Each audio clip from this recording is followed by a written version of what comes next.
Section 2, Trespass to dwelling under Title 9, Crimes against Security. Article 280, Qualified Trespass to dwelling. What are the elements of trespass to dwelling? 1. That the offender is a private person. 2. That he enters the dwelling of another. 3. That such entrance is against the latter's will. Article 281, Other forms of trespass. Elements of other forms of trespass. 1. That the offender enters the closed premises or the fenced estate of another. 2. That the entrance is made while either of them is uninhabited. 3. That the prohibition to enter be manifest. And 4. That the trespasser has not secured the permission of the owner or the caretaker thereof. Section 3. Threats and Coercion. Article 282, Grave Threats. What are the acts punishable under grave threats? 1.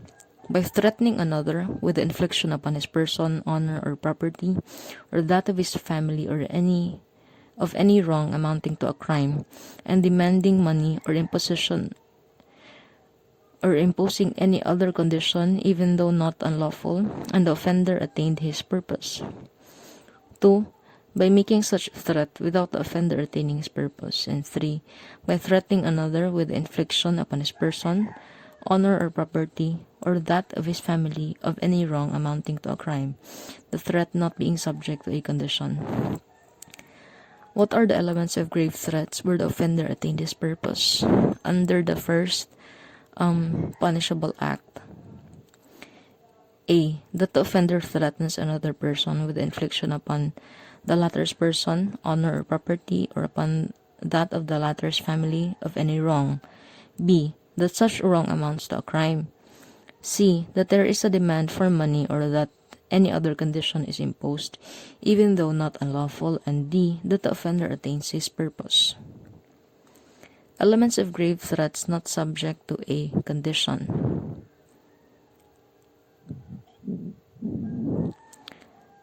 A. The offender threatens another person with the infliction upon the latter's person, honor, or property, or upon that of the latter's family, of any wrong. B. That such wrong amounts to a crime. And C. That the threat is not subject to a condition. Article 283, Light Threats. What are the elements of light threats? 1. That the offender makes a threat to commit a wrong. 2. That the wrong does not constitute a crime. 3. That there is a demand for money, or that any other condition is imposed, even though not unlawful. And 4. That the offender has attained his purpose, or that he has not attained his purpose. Article 284, Bond for good behavior. In what cases may a person be required to give bail not to molest another? 1. When he threatens another under the circumstances mentioned in Article 282, which is grave threats. And 2. When he threatens another under the circumstances mentioned in Article 283, under light threats.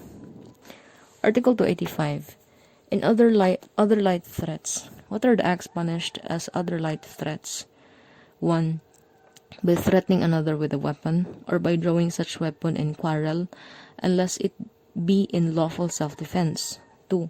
By orally threatening another in the heat of anger, with some harm constituting a crime, without persisting in the idea not involved in his threat. Note, the word "not" in this paragraph is enclosed in parentheses because the inclusion of that word in paragraph 2 of Article 285 is a mistake. And 3. By orally threatening to do another any harm, not constituting a felony. Article 286, Grave Coercions.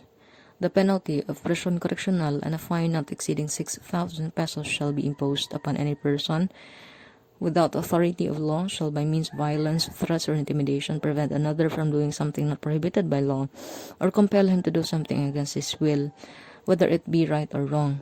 If the coercion be committed in violation of the exercise of the right of suffrage, or for the purpose of compelling another to perform any religious act or to prevent him from exercising such right, or from doing such act, the penalty next higher in degree shall be imposed. What are the two ways of committing grave coercions? 1. By preventing another, by means of violence, threats, or intimidation, from doing something not prohibited by law. And 2. By compelling another, by means of violence, threats, or intimidation, to do something against his will, whether it be right or wrong. Elements of grave coercion.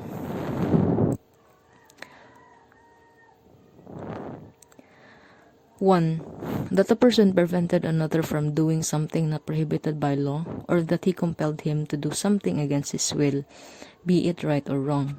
2. That the prevention of compulsion be effected by violence, threats, or intimidation. And 3.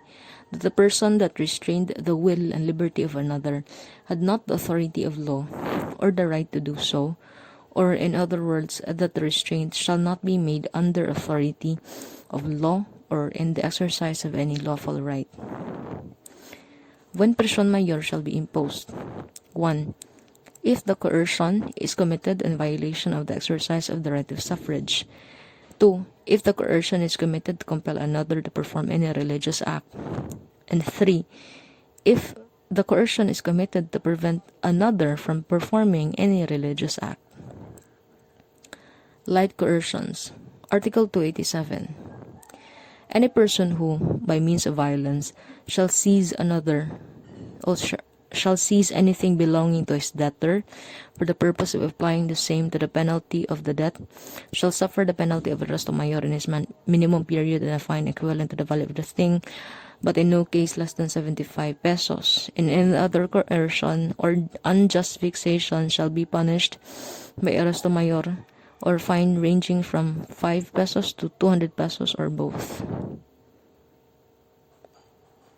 Elements of light coercions. 1. That the offender must be a creditor. 2. That he seizes anything belonging to his debtor. 3. That the seizure of the thing be accomplished by means of violence or display of material force producing intimidation. And 4. That the purpose of the offender is to apply the same to the payment of the debt. Article 288. Other similar coercions. Compulsory purchase of merchandise and payment of wages by means of tokens. What are the acts punished under other similar coercions? 1. By forcing or compelling, directly or indirectly, or knowingly permitting the forcing or compelling of the laborer or employee of the offender to the purchase, merchandise, or commodities of any kind from him. 2. By paying the wages of his laborer or employee by means of tokens or objects other than the legal tender currency of the Philippines, unless expressly requested by such laborer or employee. Elements in number 1. Elements in number 1 on the first act. Katong forcing or compelling directly or indirectly to purchase merchandise or commodities from the employer. 1. That the offender is any person, agent, or officer of any association or corporation. 2. That he or such firm or corporation has employed laborers or employees. And 3. That he forces or compels directly or indirectly, or knowingly permits to be forced or compelled any of his or its laborers or employee to purchase merchandise or commodities of any kind from him or from the said firm or corporation. Elements under number 2. Katong paying the wages due his laborer, katong in tokens. 1. That the offender pays the wages due a laborer or employee employed by him by means of tokens or objects. 2. That those tokens or objects are other than the legal tender currency of the Philippines.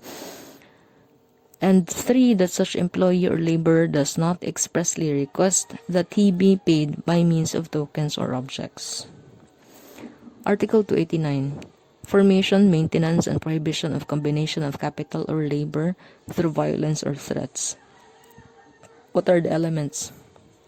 Under formation, maintenance, and prohibition of combination of capital or labor through violence or threats. 1.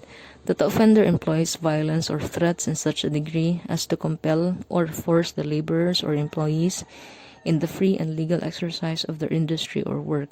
2. That the purpose is to organize, maintain, or prevent coalitions of capital or labor, strike of laborers, or lockout of employers.